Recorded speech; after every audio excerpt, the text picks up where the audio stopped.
Namaste, Jai Hind. You're watching or listening to another edition of the ANI podcast with Smita Prakash. This episode is being filmed in Patna, Bihar. My guest today is Tejasvi Yadav, a former Deputy Chief Minister of Bihar and the de facto chief of the Rashtriya Janata Dal. He is currently serving as the leader of the opposition in the state. Before entering politics, Tejasvi was a professional cricketer. Today, he is seen as a political heir of Lalu Prasad Yadav and a key player in shaping Bihar's future. I'm joined in this episode with Mukesh, my colleague.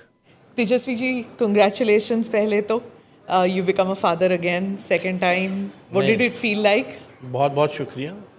अब ये खुशी जो है शब्दों में बयां की नहीं जा सकती. You need to have a experience of it. बहुत ही अच्छा लगा.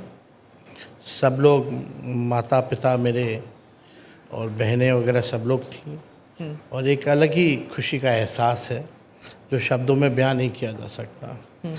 अब लगता है कि अब थोड़ी रिस्पॉन्सिबिलिटी जो है और बढ़ गई है. हाँ. लेकिन आपकी बेटी उन्हें समझ में आया कि भाई है. हाँ.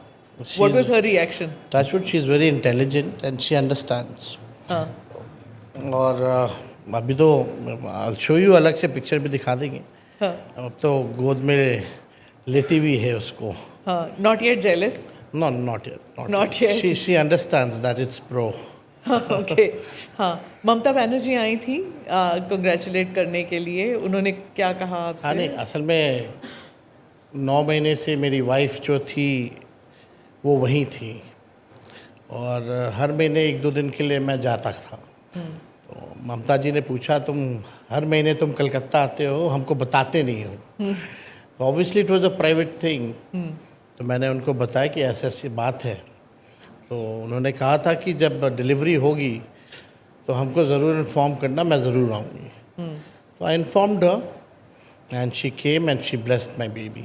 Okay, that's nice. पर यहाँ पर it's become a political issue also. सब कह रहे हैं कि यहाँ पर भी तो अस्पताल है. Why did you have to have the baby outside Bihar?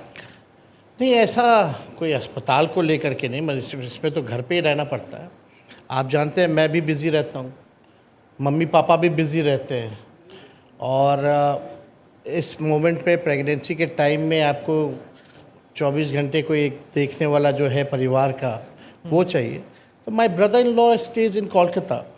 I thought it will be for a change she will be also that. और यहाँ ज़्यादा क्योंकि सब लोग जानते हैं उनको, बाहर निकलना टहलना घूमना क्योंकि वो हो नहीं पाता है. तो वहाँ कम से कम freely calmly she can stay with family. तो थोड़ा बेटर होगा इस थॉट के साथ. Because I am also travelling every day. 14-15 घंटे सड़क पे रहता हूँ. तो फिर मम्मी पिताजी की कभी कभी तबीयत ठीक नहीं रहती है. तो उस हालात में मेरे को लगा कि बेटर होगा कि उनको सब लोगों की राय थी. इट्स नाइस कि आप you found the time to come, and I'm told it's your first podcast, so I'm really looking forward to asking you some political questions क्योंकि चुनाव होने वाले हैं. तो can you tell me a little bit whether your party is prepared to take on this big election machinery of BJP and JDU? और BJP जो है वो I think लगभग तय हो चुका है कि only our party, the Congress party, never compromised with BJP. हम लोगों ने अपने विचारधारा से कभी भी कॉम्प्रोमाइज़ नहीं किया.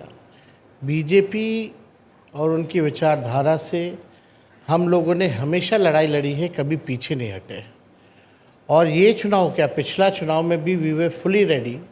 और आप कह सकती हैं कि 2020 का जो चुनाव था केवल 12,000 वोटों का अंतर था. और वो 12,000 वोटे का अंतर भी कैसे हुआ रात के अंधेरे में, वो बिहार की जनता सब लोग जानते हैं.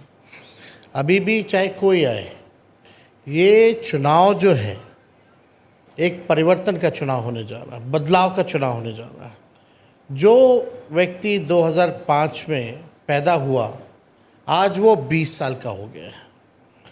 और इस 20 साल के राज में नीतीश कुमार जी मुख्यमंत्री रहे, 11 साल से नरेंद्र मोदी जी प्रधानमंत्री रहे.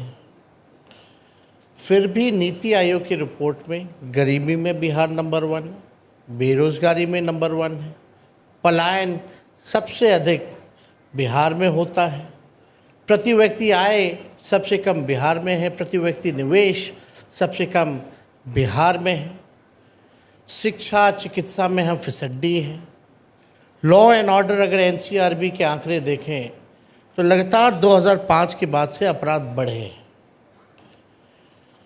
जब 20 साल नीतीश जी को मौका मिल गया और प्रधानमंत्री जी को जब मौका मिला 11 साल, तो उन्होंने बिहार के लिए कुछ नहीं किया। और प्रधानमंत्री जी whenever he comes to Bihar, या प्रधानमंत्री जी तो किसी भी राज्य में चुनाव होता है उसी राज्य को बोलते हैं कि हम नंबर 1 राज्य बनाएंगे।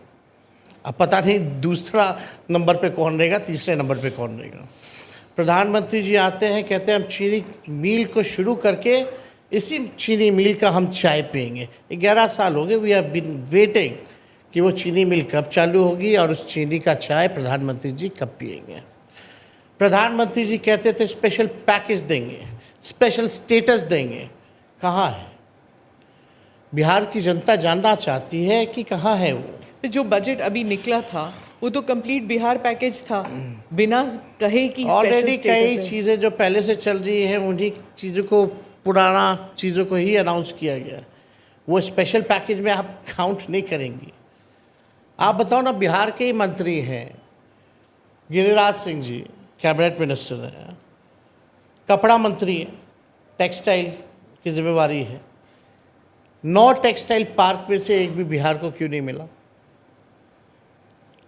या कितने केंद्र में मंत्री हैं बिहार के लिए, केंद्र से बिहार में क्या लेके आए? बल्कि यहाँ तो बरौनी वाला जो था उसको भी जो है कहाँ कर्नाटका भेजने की तैयारी कर दिए थे वो कृषि मंत्री जो हैं शिवराज चौहान जी, जब हम लोगों ने ट्वीट किया था। वो कौन सा था वो? रिसर्च सेंटर था मक्के का। हाँ, मक्के का रिसर्च सेंटर जो था, अनुसंधान केंद्र, उसको भी शिफ्ट करा दिया था। तो बाद में हल्ला हुआ, तब रोकने की बारी आई। लेकिन सवाल ये है कि 20 साल में बिहार में क्या बदलाव आया? अभी भी भूखमरी है, गरीबी है, लाचारी है, बेबसी है। आखिर बिहार में हम तो ये सरकार से पूछते हैं, आप 20 साल राज में रहे, केंद्र में 11 साल, एक काम बता दीजिए जिसमें देश में बिहार नंबर 1 है। उनकी तो पूरी फेहरिस्त है। वो कहते हैं कि मतलब बेस्ड ऑन व्हाट? लिस्ट तो कुछ कखा लिख देंगे वो लोग, उससे क्या होता है? ज़मीन पे क्या है? वो कह रहे हैं कि जैसे जितनी पलायन पहले होती थी उतनी नहीं है, जितने स्कूल पहले थे उससे ज़्यादा हैं, जितने जो टीचर्स थे जो पहले थे वो पेपर लीक इतना नहीं होता जितना पहले होता है, जो क्राइम पहले होता बेस्ड ऑन व्हाट? जो जंगल आप बिहार के लोग हैं, यहाँ किसी से भी पूछ लीजिए 2005 से पहले या 2005 के बाद पेपर लीक सबसे ज़्यादा कब होता है?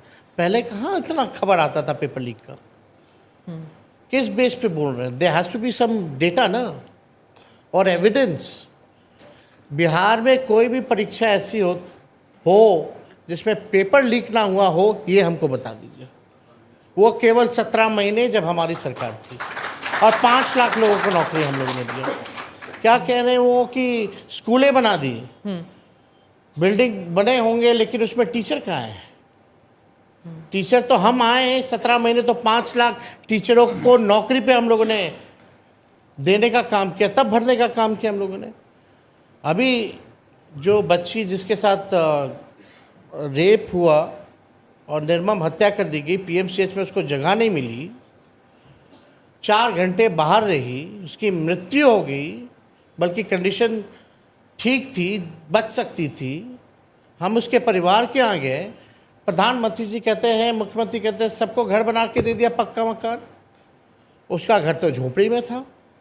हम शहीद के यहाँ गए तो वहाँ शौचालय नहीं था, और ये बोलते कि शौचालय बना दिया।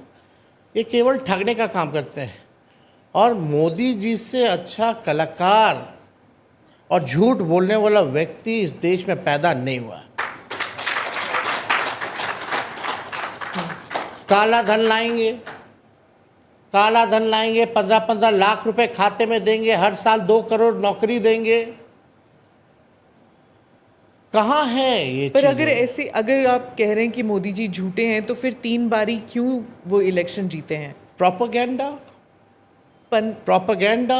11 साल से उनकी All the सरकार है। constitutional institutions are being hijacked. Media is being hijacked. खुल के हम लोगों को कहना पड़ेगा। आप रोज तो टीवी पे होते हैं सच तेजस्वी सच जी। की बातें आपको नहीं लगता स्मिता जी? जितना रोज तो आप टीवी पे हैं, कहाँ से हाईजैक हुआ है मीडिया? रोज आपका बाइट चलता है, रोज आपका स्पीच बाइट चलता है। है, आप लोग तो खाली सवाल हमसे करती हैं ना, तब चलता है। सवाल भी नहीं करेंगे, अगर सवाल नहीं करेंगे। हम कहाँ मना कर रहे हैं, लेकिन यही सवाल, यही तो बात आप जो हमको कहने जा रही है, प्रधानमंत्री जी को जरा कहिए कि एक बात तो प्रेस कॉन्फ्रेंस कर दो यार। जब अगर हम सवाल नहीं करेंगे तो फिर कुछ बोला जाएगा कि हमारे मुंह पर ताला लगा है। जब हम सवाल करते हैं तो फिर हमारी गलती स्मिता है। जी, पहले की मीडिया सवाल सबसे ज़्यादा सत्ता पक्ष के लोगों से किया करती थी। आज क्या हो गया, सत्ता पक्ष के लोगों से सवाल नहीं, सत्ता पक्ष वालों का जो प्रोपेगेंडा होता है वो चलाया जाता है, और सबसे ज़्यादा सवाल कटघरे में ऑपोजिशन के लोगों को लाया जाता है। That's the difference before 2014 and after 2014। आपके साथ क्या इल ट्रीटमेंट किया है मीडिया ने? आप अपना बताइए, बाकियों का छोड़िए, आप अपना बताइए कि कहाँ से मीडिया, चाहे बिहार की मीडिया हो या नेशनल मीडिया, आपके साथ कहाँ अनफेयर ट्रीटमेंट किया है? हमारी जब सरकार आती है, जब भी 17 महीने 18 महीने कॉकरोच भी मर जाता है तो इतना बड़ा करके दिखाया जाता है। यहाँ बच्चियों के साथ गैंगरेप हो रहा है सीतामढ़ी में, वो हम गिना सकते हैं। बिहार में जंगलराज की बात क्यों नहीं आती? अस्पताल में इलाज नहीं हुआ, उस कारण मौत हो गई, वो तो नहीं आती। 5 लाख लोगों को सरकारी नौकरी एक साथ हम लोगों ने दिया। बताओ, देश की किसी राज्य सरकार ने दिया? उस हिसाब से देश भर में मीडिया ने दिखाया। जो हम लोगों ने काम के 700 ऐसे डॉक्टर थे जिनको हम लोगों ने एक साथ कैबिनेट में बर्खास्त किया, जो 10 साल से 5 साल पे ड्यूटी पे नहीं आते थे। कभी इसकी मीडिया ने सराहना की या इस बात को दिखाया? लेकिन हमारे जो चीज़ें हैं, भले ही ठीक है, उत्पादी लोग हर जगह होता है, हर जात में होता है, हर धर्म में होता है, हर पार्टी में होता है। कहीं कौन है क्या है जिसको हम लोग भी नहीं जानते, उसको भी आप लोग दिखाओगे कि लालू जी का करीबी, तेजस्वी यादव का करीबी। तो आपके परिवार वाले थे ना, आपके चाचा मामा सब थे ना अरे पॉलिटिक्स में, और उन्होंने किया नहीं, ना नहीं, थोड़ा नहीं, बहुत। हम आप नहीं समझे बात को, आप मेरी बात को नहीं समझे। कोई भी व्यक्ति, कोई भी घटना होता है, आरजेडी या अपोजिशन से लोगों को जोड़ दिया जाता है, लिंक किया जाता है। अच्छा। लिंक कर दिया जाता है, और अपने राज्य को, जो हम लोगों की सरकार थी, उसको एक रूप दिया जाता है कि महाजंगल राज है। बाहर नहीं निकलते थे लोग, बाहर नहीं निकलते थे लोग, उठा के ले जाते थे। ज़रा उदाहरण दीजिए और कंपेयर कराइए। How will you compare law and order? इस गवर्नमेंट का अच्छा था या उस गवर्नमेंट का अच्छा था? Based on a data. If you go through the base जो डेटा का है, वहाँ तो ये साफ दिख रहा है कि नीतीश कुमार जी के राज में अपराध की सबसे ज़्यादा बेलगाम है। यहाँ तो पुलिस का एनकाउंटर होने लग गया है। कोई सवाल पूछा? अब हम आपको बताते हैं, और 2-4 और उदाहरण दें। अभी कुछ दिन पहले आप डिप्टी सीएम आए होंगे, उन्होंने बोला तेजस्वी जी ने हमको नहीं बताया, नहीं तो हम शहीद क्या चले गए होते। अगर ये तेजस्वी कह देता तो आज नेशनल मीडिया क्या करती, मेरा खाल नोच लेती। उनसे सवाल तक नहीं किया जा रहा। अब डिप्टी सीएम को नहीं पता कि एयरपोर्ट पे पार्थिव शरीर आ रहा है, जाके सम्मान देना है। और यही नहीं, जो रेप कांड हुआ था अभी, उसमें डिप्टी सीएम कहते हैं कि भाई जो परिवार के लोग हैं उनको बोलते हैं माँ कसम खाओ, बहन कसम खाओ, कोई चर्चा नहीं होती। ये पार्शियलिटी क्या किस लिए कसम खानी? कि पीएमसीएच में इलाज नहीं हुआ। परिवार का आरोप था कि 4 घंटे 5 घंटे हमको बाहर रखा गया, जो कि सच था। तभी ना आप डिप्टी सुपरिटेंडेंट को हटाए हो। और उनके ही घर जा कर के आप पूछते हो, कसम खाओ तुम झूठ बोल रहा है। आप उस पीड़ित परिवार से आप संवेदना प्रकट करने गए हैं या माँ की कसम खिलाने गए हो? लेकिन न्यूज़ में चर्चा में कहीं नहीं है, होगा भी नहीं। कहाँ से आता है ये सब? अब खैर ये सब बात करने का, बिहार की जनता बहुत ही होशियार है, समझदार है और एक एक चीज़ों को वो जानती है। तेजस्वी जी, सुबह से जितने भी आ रहे हैं अपोजिशन के लीडर, बीजेपी हो या जेडीयू के हो, उनका कहना है कि आप उन पे एलिगेशन लगाते हैं नीतीश कुमार पे। नीतीश कुमार टोटली फिट हैं, आप कहते हैं कि मेंटली टायर्ड है, फिजिकली फिट नहीं है। आप कहते हैं कि रिटायर्ड अधिकारी सरकार चला रही है, करप्शन है, बहुत सारे एलिगेशंस लगा। उन लोग का कहना है कि भाई वो तो इतनी गर्मी में भी घूम रहे हैं, आज भी डबल ये उद्घाटन कर रहे हैं, धूप में जा रहे हैं, वो तो घर से निकल नहीं रहे हैं। कड़ाके की सर्दी में भी गए हाँ। थे वो कह रहे हैं। बहुत अच्छी बात है। मिस इन्फॉर्मेशन पार्थिव शरीर पे सम्मान देने क्यों नहीं है? जाना चाहिए। एक बार भी मीडिया से इंटरेक्शन करना क्यों बंद कर दिया? आप लोगों ने कभी ये देखा कि नीतीश जी अब मीडिया के सामने कोई कुछ नहीं बोलते? और कई बार डिप्टी चीफ मिनिस्टर अगर मंच पे खड़े हों, अधिकारी अगर खड़े हों, तो उनका हाथ क्यों पकड़ते हैं? आपने वो वीडियो भी देखा होगा। हाँ। जब राष्ट्रगान चल रहा होता है तो अपने अधिकारियों से हाथ फैला फैला करके बातें करना, ये क्या दिखाता है?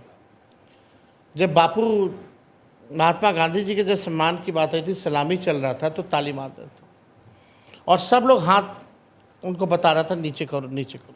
देखिए, एक उम्र का पड़ाव होता है और हमको ज़्यादा इस पर उनके बारे में इस पर टिप्पा टिप्पणी करना ठीक नहीं लगता। But he is tired. आप इस बात को समझिए। प्रधानमंत्री, ये मुख्यमंत्री जी, जब हम लोग बोलते हैं टायर्ड हैं, तो हफ्ता में 1-2 दिन एक रोड प्रोजेक्ट घुमवा देगा, फ़ोटो खिंचवा लेगा, IPRD वाला से डलवा देगा, फिर दूसरा दिन डबल डेकर अगले हफ्ते लेके चला जाएगा। बस पटना के मुख्यमंत्री आवास से 2-3 किलोमीटर दूरी बस। रेप पीड़िता के घर क्यों नहीं जाते मुख्यमंत्री? हम ये जानना चाहते हैं। कहीं घटना होती है वहाँ क्यों नहीं जाते हैं मुख्यमंत्री? प्रेस कॉन्फ्रेंस क्यों नहीं करते हैं मुख्यमंत्री? जब पाकिस्तान से युद्ध चल रहा था तब एक बार भी शब्द अगर मुख्यमंत्री जी ने अपने जुबान से बोला तो हमको बता दो। तो आप कहते हैं टायर्ड है, तो फिर सरकार कौन चला रहा है? रिटायर्ड करप्ट ऑफिसर्स, जो भ्रष्ट अधिकारी हैं। ये PMCH के जो थे सुपरिटेंडेंट, वो भी रिटायर्ड ही थे ना। मेरे सरकार गिरने के 2 दिन बाद उनको एक्सटेंशन दे दिया गया। जो चीफ इंजीनियर जो पकड़ा गया था उसके घर करोड़ों रुपए रेड में, वो रिटायर्ड ही था ना। मतलब ये रिटायर्ड लोग में ऐसी क्या खूबी है जो अभी लोगों में नहीं है? तो स्वाभाविक तौर पर अगर आप देखें तो उत्तराधिकारी कौन होगा फिर जेडीयू में?